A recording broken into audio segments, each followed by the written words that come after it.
Stjernen fra Stuttgart, det er Mercedes biler flere gange blevet kaldt. Og den nye E-klasse, den ligner også en stjerne. Designet er utrolig stilfuldt, klassisk og strømlignet. Ja, den er så flot, at jeg må trække det fine tøj til dagens test. Historisk set har E-klassen været en meget vigtig model for Mercedes, og når en ny model rammer gaden, så skal den sætte standarden for, hvad topmoderne udstyr du kan forvente i en tysk luksusbil. I kabinen finder du en stor skærm, der viser navigation og speedometer. Mercedes er langt fra de første til at benytte skærmteknologi i deres biler. Tesla har gjort det i mange år, men stilmæssigt der er Mercedes løsning en klar vinder. Og der er masser af fede features at lege med. Du kan fx skifte speedometer-designs, og der er også over 5 forskellige køreprogrammer at vælge mellem, og du kan separat indstille motor og undervogn, så du kan få det meste af en eftermiddag til at gå bare med at lege med det. Min testbil er proppet godt med udstyr. Den har blandt andet en AMG designpakke, hvor du får de her fælge, en teknologipakke, hvor du blandt andet får skærmen i kabinen og forskellige andet lækkert ekstraudstyr. Men luksus, det koster. Og den her, den ender med at løbe op i 912.000 kroner, og dermed så er den nok uden for rækkevidde for de fleste. Men med et beskatningsgrundlag, der starter på kun 510.000 kroner, så kunne der måske være mulighed for at få sådan en som firmabil.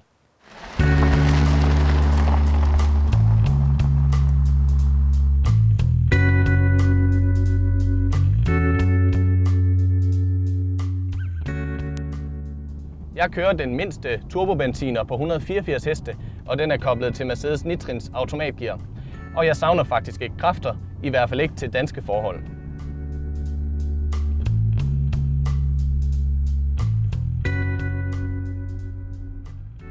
Når du bare cruiser derudad i ro og mag, så er motoren næsten helt lydløs.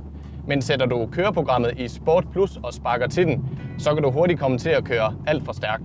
For motoren leverer sine kræfter på en meget overskudsagtig måde, og automatgearet det skifter lynhurtigt. Den lyder også godt i forhold til, at den kun har 4 cylinder. Men indimellem kunne jeg godt savne lyden af en god gammeldags 6-cylindret motor.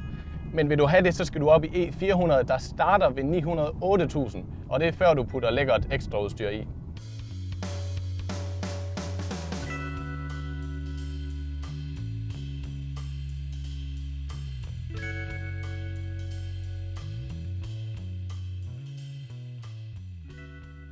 Selvom den her den har en AMG-pakke med store fælge og sportssæder, så er komforten intet mindre end fantastisk. Og jeg har endnu ikke kørt en bil, der føles så overlegen på motorvejen, udover en BMW 5-serie. Og selv i den mindste udgave, der får du en bil med et enestående komfortniveau. Taler vi køredynamik, så kan den altså ikke slå BMW 5-serie, men handler det om komfort derimod, så vinder E-klassen helt klart. Og så er der bare et eller andet over dens overskudsagtige, rolige facon, som lægger op til pæn kørsel, hvor man bare nyder hver tur i den.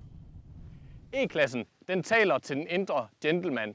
Selvom det er en stor luksusbil, så er det ikke en bil, man har lyst til sådan at føre sig frem i. Nej, den ligger mere op til rolig og afslappet kørsel, så man kan leve op til den stilfulde image. Men selvom Mercedesen ser fantastisk ud, kører fantastisk og på mange måder bare er fantastisk, så er der alligevel en ting, der undrer mig.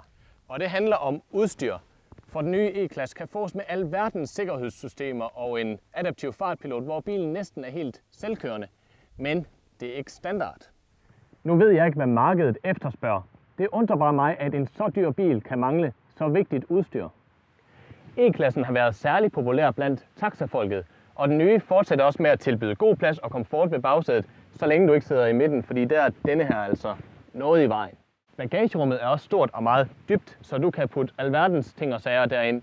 Men bagklappen, den er ikke elektrisk. Det skal du også betale ekstra for. Så skal E-klassen være det tekniske mesterværk, der lægges op til, så er der en lang ekstraudstyrsliste, der skal krydses af. Men det ændrer ikke på, at det er en fantastisk bil. E-klassen ender med at score topkarakterer, når det handler om design, komfort og køreegenskaber. Samlet set sniger den sig op på 5,5 stjerner. Så har du pengene til det, så får du med den her en imponerende opvisning i, hvad Mercedes kan tilbyde af topavanceret udstyr og komfort. Ja, så kan man vist godt begynde at spare op.